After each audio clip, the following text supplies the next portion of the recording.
প্রথম এপিসোডে আমরা দেখলাম পাড়ার বিশু মাতালকে অতি প্রাকৃতিক কিছু ঘটনার সম্মুখীন হওয়ার কারণে সে প্রায় পাগলের মতন হয়ে যায়।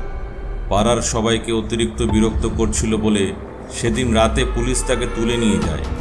এদিকে অয়ন ও ত্রিদীপ কলেজ ছুটির পর রোজই জনমানব শূন্য ভুতুরে বাড়িটির সামনে মাঠে বসে গল্প করে। কিছুক্ষণ পর ওরা যে যার মতন বাড়িতে ফিরে যায়। এদিকে অয়ন রাতে ঘুমের মধ্যে স্বপ্ন দেখে সে ওই বাড়িতে প্রবেশ করেছে। এঘর ওঘর করে পুরো বাড়িটি সে ঘুরতে থাকে। একটা ঘরের মধ্যে গিয়ে সে দেখে কিছু সিঁদুর পড়ে রয়েছে। সে সেই সিঁদুরে হাত দেয়। ফিরে আসার সময় কেউ একজন তাকে স্পর্শ করে। ভয়ে সে জোরে আসতে গিয়ে হোঁচট খেয়ে পড়ে যায় এবং পায়ের মধ্যে একটা শিকড় জড়িয়ে যায়, যেটা ছাড়িয়ে সে কোনো মতেই বেরোতে পারছিল না। এসব স্বপ্ন দেখে এসে ঘুমের মধ্যে চিৎকার করতে থাকে। অবশেষে দিদির ডাকে তার ঘুম ভাঙে।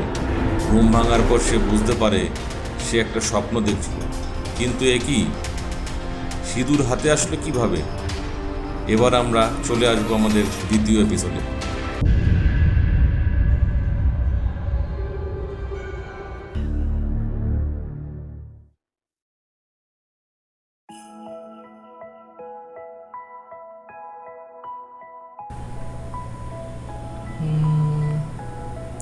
মন মেজাজটাও ভালো নেই। থাক, আজকে কলেজ যাব না।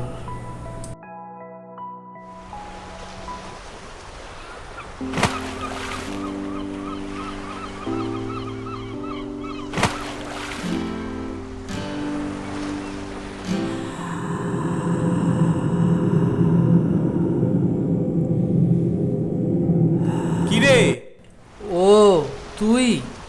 কিরে আজও কলেজ কামাই দিলি? এখানে একা একা বসে থাকতে কি ভালো লাগে বল তো? না রে ভাই, কিছু না, এমনি। এমনি বললেই হবে? কিছু তো নিশ্চয়ই হয়েছে। না না, চ, এখানে বসে না থেকে মাঠে গিয়ে গেছে। চ।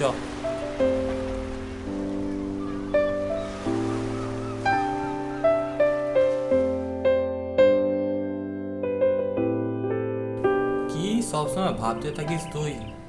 কলেজ যাস না, সামনে আবার পরীক্ষা আসছে, সবসময় তো ভাবার কি আছে? আরে ভাই না না, তেমন কিছু না, এমনি ভালো লাগছিল না, তাই মন মেজাজ ভালো নেই বলেই কলেজ যাচ্ছি না।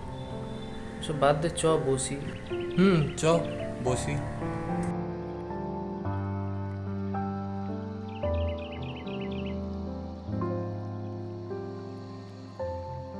ওইসব বাদ দে, সামনে তো পরীক্ষা আসছে সেমিস্টারের। কিছু প্ল্যানিং করলি? ওই তো যেমন পড়ার তেমন পড়ছি। স্যার তো আবার নোটস ফোটস দিল আবার। নোটস তো দিয়েছে। বারবার ওইদিকে কি তাকাচ্ছিস? আরে না না ভাই, কিছু না। বারবার ওইদিকে কি তাকাচ্ছিস? ওইসব কথা বাদ দে না। আরে না না না, ঠিক আছে।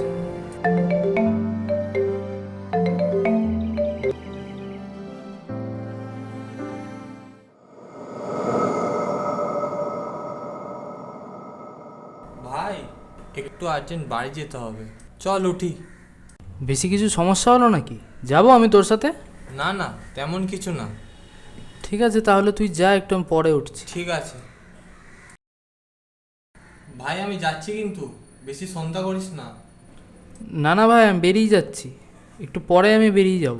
ঠিক আছে।